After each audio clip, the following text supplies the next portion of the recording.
I not see it before? That I was the only guest at a family dinner where everyone had already agreed to betray me.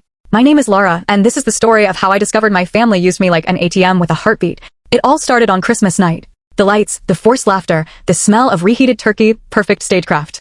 Until my grandmother, glass raised and voice dripping sarcasm, threw a dagger across the table. Good thing your parents paid off your student loans, huh?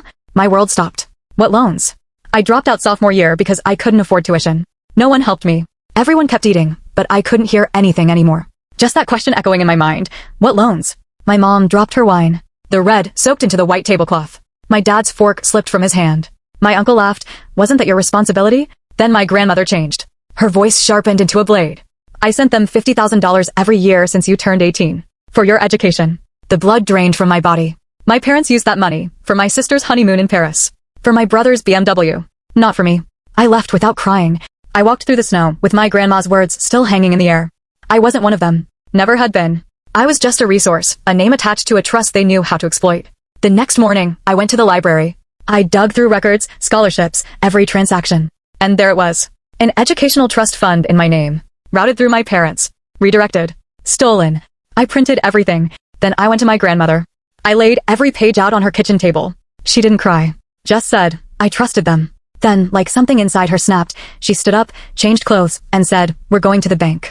She didn't ask for a manager. She demanded the director. Presented every document. Within an hour, we had 2 reports filed, trust fraud and misappropriation. But she wasn't done. She called her lawyer, the same one who created the trust. And while I still didn't have enough money for a bus pass, I was sitting in a law office with a grandmother on fire. The plan was simple. Prove the theft, cut them off from everything. But before the court date, there was one last dinner. Grandma invited everyone. They came. My mom with her wine like armor. My sister, freshly tanned. My brother, still acting like I was nothing. But this time, I sat at the head of the table right next to her. Grandma raised her glass. To family, and to consequences. She handed them an envelope. As they opened it, their faces drained. That's my money, she said. Her future. Your crime. My brother tried to laugh it off. But we're family, isn't it all the same pot? That did it. My grandma stood. You stole. You lied. You gutted her future and toasted over the ruins.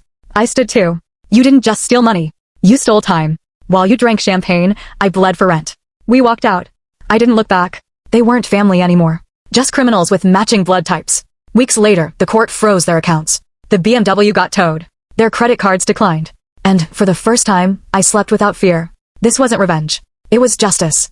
And when I looked in the mirror, I didn't see a victim. I saw a woman holding the ashes of everything they tried to bury her under. So now you tell me, how much is peace worth, when you finally know they'll never use your name to write their story again?